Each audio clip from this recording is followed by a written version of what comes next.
Looking at this high desert landscape, it's easy and tempting to indulge in cliché to describe things.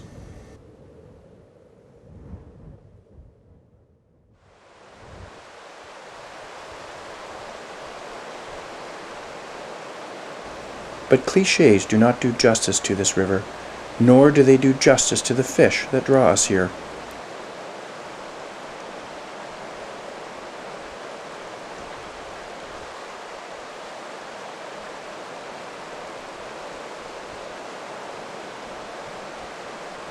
Those who know the Thompson know that angling for its steelhead is more than a hobby or a sport.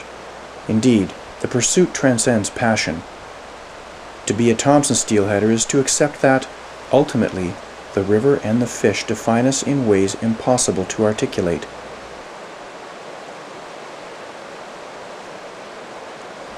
But try we must. The closest I have ever heard is Richard Visser when he said simply, "This river has soul."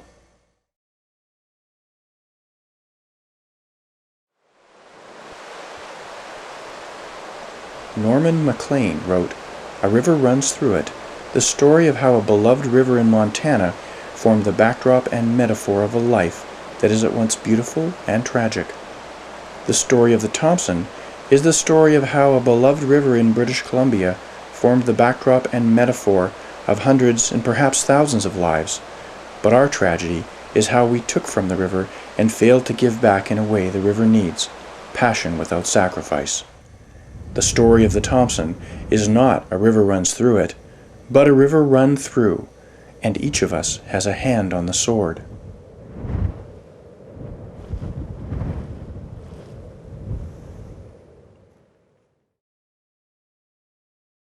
Lonnie Waller has said that he chose angling for the truth he found in it.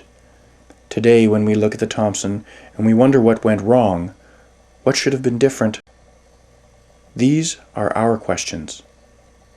We have our answers, but will these answers bring the fish and the anglers back? Have they yet?